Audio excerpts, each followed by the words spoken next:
ಗುತ್ತಿಗೆದಾರ ಸಚಿನ್ ಪಾಂಚಾಳ್ ಆತ್ಮಹತ್ಯೆಗೆ ಸಂಬಂಧಪಟ್ಟಂತೆ ಇದೀಗ ಸಚಿನ್ ಸಹೋದರಿ ಗಂಭೀರ ಆರೋಪವನ್ನ ಮಾಡಿದ್ದಾರೆ. ಹೌದು, ಗುತ್ತಿಗೆದಾರ ಸಚಿನ್ ಪಾಂಚಾಳ್ ಆತ್ಮಹತ್ಯೆ ಪ್ರಕರಣಕ್ಕೆ ಸಂಬಂಧಪಟ್ಟಂತೆ ಕಾಂಗ್ರೆಸ್ ಸರ್ಕಾರ ಪ್ರಕರಣವನ್ನ ಮುಚ್ಚಿ ಹಾಕಲು ಯತ್ನಿಸ್ತಾ ಇದೆ. ಮೃತ ಗುತ್ತಿಗೆದಾರ ಸಚಿನ್ ಸಹೋದರಿ ಗಂಭೀರ ಆರೋಪವನ್ನ ಮಾಡಿದ್ದಾರೆ. ಸರ್ಕಾರದ ಮೇಲೆ ನಂಬಿಕೆ ಇಲ್ಲ, ಸಿಬಿಐ ತನಿಖೆ ಆಗಬೇಕು, ಕಲಬುರಗಿ ಕಚೇರಿಯಲ್ಲಿ ಎಲ್ಲ ದಾಖಲೆಗಳನ್ನ ನಾಶ ಮಾಡಿದ್ದಾರೆ. ಡೆತ್ ನೋಟ್ನಲ್ಲಿ ಬರೆದ ಆರೋಪಿಗಳಿಗೆ ಇನ್ನೂ ಕೂಡ ಏನೂ ಮಾಡಿಲ್ಲ, ಯಾವುದೇ ರೀತಿಯ ಆಕ್ಷನ್ ತೆಗೆದುಕೊಂಡಿಲ್ಲ. ಗುತ್ತಿಗೆದಾರನೇ ಅಲ್ಲ ಅಂದ್ರೂ ನಾಳೆ ಸಚಿನ್ ಹುಟ್ಟೇ ಇಲ್ಲ ಅಂತ ಹೇಳ್ತಾರೆ. ಇನ್ನು ಈ ರೀತಿ ಕಾಂಗ್ರೆಸ್ ಸರ್ಕಾರ ಈ ಒಂದು ಪ್ರಕರಣವನ್ನ ಮುಚ್ಚಿ ಹಾಕಲಿಕ್ಕೆ ಯತ್ನಿಸ್ತಾ ಇದೆ ಅಂತ ಹೇಳಿ ಸಚಿನ್ನ ಸಹೋದರಿ ಗಂಭೀರವಾಗಿ ಆರೋಪವನ್ನ ಮಾಡಿದ್ದಾರೆ. ಅಂತ ನಾವು ಯಾವತ್ತೂ ಹೇಳ್ಕೊಂಡಿಲ್ಲ ಸರ್. ಸಚಿನ್ ಗುತ್ತಿದಾರರ ಅಂತ ಅವರೇ ಸಂಘದವ್ರು ಬಂದು ಕೇಳಿದ್ರಿ, ಅವ್ನ ಹತ್ರ ಲೈಸೆನ್ಸ್ ಅದ ಅಂತ ಕೇಳಿದ್ರಿ. ನಾವು ಅಂದೀವಿ ಸರ್ ಅವ್ನ ಹತ್ರ ಲೈಸೆನ್ಸ್ ಅದ ಅಂತ ನಮಗೆ ಗೊತ್ತಿಲ್ಲ, ಟೋಟಲಿ ಅವ್ನದೆಲ್ಲ ಏನು ಡಾಕ್ಯುಮೆಂಟ್ಸ್ ಇದ್ದು ಗುಲ್ಬರ್ಗ ಆಫೀಸ್ದಾಗೆ ಇದ್ದು ಅಂತ ಹೇಳಿವ್ರಿ.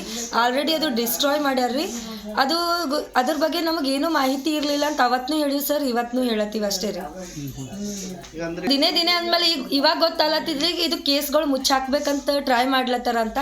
ಇವತ್ತು ಗುತ್ತಿಗೆದಾರನೇ ಇಲ್ಲ, ನಾಳಿನ ದಿವಸ ಅವ ಗುಲ್ಬರ್ಗ ಆಫೀಸೇ ಇರಲಿಲ್ಲ, ಅವ ಗುಲ್ಬರ್ಗದ ಕೆಲಸನೇ ಮಾಡಲಿಲ್ಲ, ನಮ್ಮ ಜೊತೆ ಭೇಟಿನೇ ಆಗಲಿಲ್ಲ, ಸಚಿನ್ ಹ್ಯಾಂಡ್ ರೈಟಿಂಗ್ ಇಲ್ಲ, ಸಚಿನ್ ಡೆಡ್ ಬಾಡಿನೇ ಇಲ್ಲ, ಸಚಿನೇ ಹುಟ್ಟೇ ಇಲ್ಲ ಅನ್ನೋ ಹುಟ್ಟಾಕ್ಸ್ಬಿಡ್ತಾರ ಗೌರ್ಮೆಂಟ್ ಅಂತ ನಮ್ಗೆ ಅನ್ಸ್ಬಿಡ್ಲತ್ತೀವಿ ಸರ್.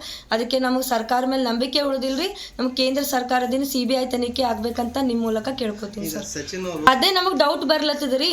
ಅವ ಸ್ಪಷ್ಟವಾಗಿ ಡೆತ್ ನೋಟ್ದಾಗೆ ಬರ್ದನ್ರಿ, ಮೆನ್ಷನ್ ಮಾಡ್ಯಾನ್ರಿ. ಅವ್ರಿಗೆ ಕೂಡ್ಸ್ಕೊಂಡು ತನಿಖೆ ಮಾಡ್ಕೋಬೇಕಿತ್ತಿಗೆ ನಿಮ್ಮ ಜೊತೆ ಕೆಲಸ ಏನೇನು ಮಾಡ್ಯಾನಂತ ಹೊರತು ನಮಗೆ ಪ್ರಶ್ನೆ ಮಾಡ್ಲತ್ತಾರ, ಆದ್ರೂ ಅವ್ರಿಗೆ ಪ್ರಶ್ನೆ ಮಾಡ್ಲಿತ್ತಿಲ್ರಿ. ನಾವು ಮೊದಲೇ ಹಿಡಿದುನೇ ಹೇಳತ್ತೀವಿ ಸರ್, ಅವನ್ನೆಲ್ಲ ಏನಿದ್ದು ಎಲ್ಲ ಡಾಕ್ಯುಮೆಂಟ್ಸ್ ಗುಲ್ಬರ್ಗ ಆಫೀಸ್ದಾಗೆ ಇದ್ದು ಅದು ಮಾತ್ರ ಡಿಸ್ಟ್ರಾಯ್ ಮಾಡ್ಯಾರ. ಅವನ ಹತ್ರ ಐಫೋನು ಇತ್ತು ರೀ, ಕಸ್ಕೊಂಡ್ರಂತ ಅವ ನೋಟ್ನಾಗೆ ಬರ್ದಾನ. ಇನ್ನೂ ಏನಂತಾರ ಪೊಲೀಸರು ತನಿಖೆನೇ ಮಾಡಿಲ್ಲ ರೀ. ಆಯಿತು, ಅವ ಸತ್ತು 7 ದಿನ ಆಯ್ತು, ಇನ್ನೂ ಒಂದು ಅಪ್ಡೇಟ್ ಕೊಟ್ಟಿಲ್ಲಕ್ಕಿ. ಅವ್ನ FSL ರಿಪೋರ್ಟ್ ಬಂದದ, ಅವ್ನ ಪೋಸ್ಟ್ ಮಾರ್ಟಮ್ ರಿಪೋರ್ಟ್ ಬಂದದಂತೂ ಹೇಳಿಲ್ಲ. ಇದು ತನಿಖೆ ಮಾಡಿದೀವಿ, ಇದು ರಿಸಲ್ಟ್ ಬಂದದಂತೂ ಇನ್ನೂ ಕೂಡ ಅಪ್ಡೇಟ್ ಕೊಡಲ್ ಮೇಲೆ ನಾವು ಸರ್ಕಾರಕ್ಕೆ ಹೆಂಗೆ ನಂಬಬೇಕ್ರಿ? ಅದಕ್ಕೆ ನಾವು ಸರ್ಕಾರ ಮೇಲೆ ನಂಬಿಕೆ ಉಳಿದಿಲ್ರಿ. ಅದಕ್ಕೆ ಕೇಂದ್ರ ಸರ್ಕಾರದಿಂದ ನಮಗೆ CBI ತನಿಖೆ ಆಗ್ಬೇಕಂತ ನಿಮ್ಮ ಮೂಲಕ ಕೇಳ್ತೀವಿ. ಮನವಿ ಪತ್ರ ಬರಿತೀವಿ ಸರ್, ಕಂಪಲ್ಸರಿ ಬರಿತೀವಿ ರೀ. ಈಗ ಅವ್ರು ಡೈರೆಕ್ಟ್ಲಿ ಅವ್ರ ಜೊತೆ ಹೋಗಿ ನಾವು ಮಾತಾಡ್ಲಕ್ಕೆ ಸಾಧ್ಯ ಇಲ್ಲ ಅನ್ಕೋತೀವಿ ರೀ.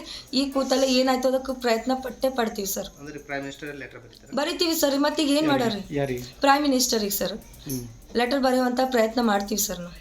ಸಚಿನ್ ಗುತ್ತಿದಾರನ ಅಂತ ನಾವು ಯಾವತ್ತೂ ಹೇಳ್ಕೊಂಡಿಲ್ಲ ಸರ್. ಸಚಿನ್ ಗುತ್ತಿದಾರರ ಅಂತ ಅವರೇ ಸಂಘದವ್ರು ಬಂದು ಕೇಳಿದ್ರಿ, ಅವ್ನ ಹತ್ರ ಲೈಸೆನ್ಸ್ ಅದ ಅಂತ ಕೇಳಿದ್ರಿ. ನಾವು ಅಂದೀವಿ ಸರ್ ಅವ್ನ ಹತ್ರ ಲೈಸೆನ್ಸ್ ಅದ ಅಂತ ನಮಗೆ ಗೊತ್ತಿಲ್ಲ, ಟೋಟಲಿ ಅವ್ನದೆಲ್ಲ ಏನು ಡಾಕ್ಯುಮೆಂಟ್ಸ್ ಇದ್ದು ಗುಲ್ಬರ್ಗ ಆಫೀಸ್ದಾಗೆ ಇದ್ದು ಅಂತ ಹೇಳಿವ್ರಿ. ಆಲ್ರೆಡಿ ಅದು ಡಿಸ್ಟ್ರಾಯ್ ಮಾಡ್ಯಾರ್ರಿ. ಅದು ಅದ್ರ ಬಗ್ಗೆ ನಮಗೇನು ಮಾಹಿತಿ ಇರಲಿಲ್ಲ ಅಂತ ಅವತ್ತೂ ಹೇಳಿವಿ ಸರ್, ಇವತ್ತೂ ಹೇಳತ್ತೀವಿ ಅಷ್ಟೇ ರೀ. ದಿನೇ ಅಂದಮೇಲೆ ಇವಾಗ ಗೊತ್ತಾಲತ್ತಿದ್ರಿ ಕಾಂಗ್ರೆಸ್ ಸರ್ಕಾರ ಪ್ರಕರಣವನ್ನ ಮುಚ್ಚಿ ಹಾಕಲಿಕ್ಕೆ ಯತ್ನಿಸ್ತಾ ಇದೆ. ಅಂದ್ರೆ ಗುತ್ತಿಗೆದಾರ ಸಚಿನ್ ಪಾಂಚಾಳ್ ಆತ್ಮಹತ್ಯೆ ಏನ್ ಪ್ರಕರಣ ಇದೆ, ಇನ್ನು ಈ ಕೇಸನ್ನ ಕಾಂಗ್ರೆಸ್ ಸರ್ಕಾರ ಮುಚ್ಚಿ ಹಾಕಲಿಕ್ಕೆ ಯತ್ನಿಸ್ತಾ ಇದೆ ಅಂತ ಹೇಳಿ ಸಚಿನ್ ಸಹೋದರಿ ಗಂಭೀರ ಆರೋಪವನ್ನ ಮಾಡಿದ್ದಾರೆ. ಜಿ ಕನ್ನಡ ನ್ಯೂಸ್ ಈಗ ನಿಮ್ಮ ಮನೆಯಲ್ಲೇ ನೋಡಿ, ಎಲ್ಲ ಕೇಬಲ್ಗಳಲ್ಲಿ ಈಗ ಲಭ್ಯ. ನಿಮ್ಮ ನೆಚ್ಚಿನ ಜಿ ಕನ್ನಡ ನ್ಯೂಸ್ ಈಗ ಸನ್ ಡೈರೆಕ್ಟ್ ನಲ್ಲಿ number 292, Tata play number 1664, Jio TV number 1334, NXT digital number 30, in cable number 30, city networks 51, U digital number 162, GTPL number 17, Rockline telecommunications number 42, Shri Basaveshwara cable number 168, rural cable network 60, Vinayaka digital 57, Abhishek cable 821, city channel 53, Siddeshwara cable network 57, V4 digital Infotech 628, Surya digital networks 53, Gajanan digital number 836, Malnad Infotech private limited number 56, Metrocast number 830, victory digital number 167ರಲ್ಲಿ ನೋಡಿ ಆನಂದಿಸಿ.